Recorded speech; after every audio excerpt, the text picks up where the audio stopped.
हरे कृष्णा। श्री कृष्ण गोविंद हरे मुरारी, हे नाथ नारायण वासुदेवा। पूरे वर्ष भर का सभी भक्तों का चिर प्रतीक्षित उत्सव नहीं, महोत्सव जन्माष्टमी, जिसे हम गोकुलाष्टमी भी कहते हैं। भगवान श्री कृष्ण के इस धरा पर प्राकट्य की तिथि भाद्र मास की कृष्ण पक्ष अष्टमी, जिसे महाराष्ट्र और अन्य कुछ स्थानों पर श्रावण मास में भी मनाते हैं।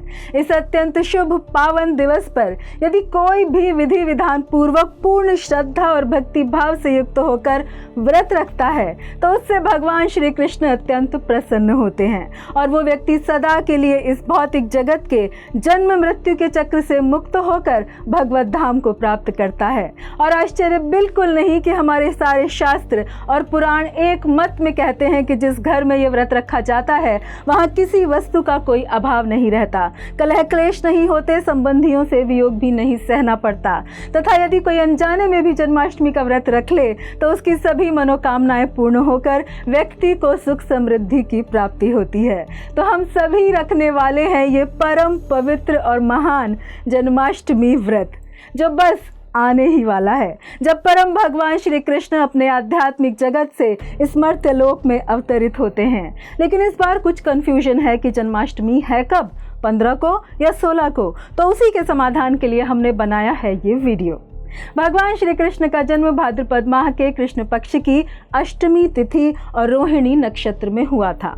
अतः जिस दिन ये सारे संयोग बने उसी दिन भगवान श्री कृष्ण का जन्मोत्सव मनाया जाना श्रेयस्कर होता है। इस दिन भक्त उपवास रखते हैं और रात में 12 बजे भगवान श्री कृष्ण के जन्म के बाद पूजा अर्चना करते हैं। किंतु पंचांग के अनुसार 15 अगस्त 2025 की रात 11:49 बजे अष्टमी तिथि शुरू होगी और 16 अगस्त 2025 की रात 9:24 बजे तक रहेगी। वहीं रोहिणी नक्षत्र 17 अगस्त की सुबह 4:38 बजे से शुरू होगा। ऐसे में जन्माष्टमी 15 या 16 अगस्त को मनाई जाएगी, इसको लेकर असमंजस है। तो 15 अगस्त पर जन्माष्टमी मनाने वालों का उनका कहना है कि श्री कृष्ण का जन्म अष्टमी तिथि के दिन मध्य रात्रि में शून्य काल, जिसे निशीत काल भी कहते हैं, उस समय हुआ था और ये समय 15 अगस्त की रात्रि को ही रहेगा, 16 अगस्त को नहीं। इसीलिए 15 अगस्त की रात्रि को जन्माष्टमी मनानी चाहिए। स्मार्त मत में इसी दिन जन्माष्टमी लोग मनाएंगे, तो वहीं वैष्णव मत के अनुसार सूर्योदय पर जो तिथि हो उसी के अनुसार उत्सव मनाए जाते हैं। तो इसीलिए 16 अगस्त को अष्टमी मान्य है। वैष्णव मत से जन्माष्टमी 16 अगस्त को रहेगी।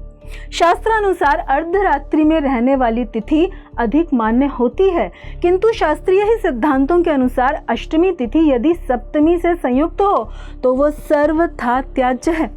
क्योंकि 15 अगस्त को अष्टमी सप्तमी के साथ यानी सप्तमी वृद्धा सप्तमी संयुक्त है, तो इसलिए वो शास्त्रों के अनुसार सर्वथा त्याज्य है। वहीं 16 अगस्त को अष्टमी तिथि नवमी वृद्धा यानी नवमी के साथ संयुक्त है, जो शास्त्रों के अनुसार ग्राह्य है। इसलिए स्मार्त और वैष्णव सभी श्रद्धालुओं को श्री कृष्ण जन्माष्टमी 16 अगस्त 2025 को ही मनाना श्रेयस्कर रहेगा। धार्मिक विद्वानों का भी सभी का मानना है कि जब अष्टमी तिथि और रोहिणी नक्षत्र का एक साथ संयोग नहीं बनता तब उदया तिथि के आधार पर ही त्योहार मनाना शुभ होता है। तो इस नियम के अनुसार भी 16 अगस्त 2025 को जन्माष्टमी मनाना श्रेयस्कर है। अष्टमी दोनों दिन आधी रात को व्याप्त हो तो जन्माष्टमी व्रत और पूजा दूसरे दिन किया जाता है, तो इस मान से भी उदया तिथि की अष्टमी ही मान्य है। तो पूजा का शुभ मुहूर्त 16 अगस्त की मध्य रात्रि 12:04 बजे से 12:47 बजे तक है, जब भगवान श्री कृष्ण का जन्मोत्सव विधिवत संपन्न होगा। मध्य रात्रि का क्षण 16-17 अगस्त की मध्य रात्रि 12:25 बजे और व्रत पारण का समय 17 अगस्त को सुबह 5:51 बजे के बाद।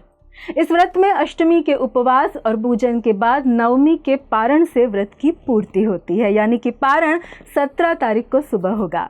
कई स्थानों पर व्रत का पारण निशीत मुहूर्त यानी मध्य रात्रि के बाद किया जाता है। उनके लिए यह समय 16 अगस्त की रात्रि 12:47 के बाद है, तब वे व्रत का पारण कर सकते हैं। जबकि आदर्श समय वही है कि जन्माष्टमी के दिन संपूर्ण दिन उपवास रखा जाए, फल इत्यादि ले सकते हैं और अगले दिन सूर्योदय के बाद ही व्रत का पारण करें। मनुष्य जीवन के लिए सभी कार्यों में सबसे श्रेष्ठ कार्य और कर्तव्य है परम भगवान श्री कृष्ण की सेवा और उनकी भक्ति करना। इसलिए प्रत्येक मनुष्य को जन्माष्टमी का व्रत अवश्य रखना चाहिए। इससे भगवान तो प्रसन्न होते ही हैं, साथ साथ जाने अनजाने हम अपनी वैदिक सभ्यता, संस्कृति और संस्कार को भी आगे बढ़ाते हैं। आइए एक पंथ दो काज कर लें और अपना इहलोक और परलोक दोनों एक साथ सुधार लें। आप सभी को जन्माष्टमी की बहुत बहुत शुभकामनाएं। धन्यवाद। हरे कृष्णा। ऐसे ही और भक्तिमय कार्यक्रमों के लिए देखिए हरे कृष्णा टेलीविजन और इसे प्राप्त करने के लिए आप अपने केबल अथवा DTH ऑपरेटर से संपर्क करें तथा और अधिक जानकारी के लिए आज ही डायल करें 7666 839 839।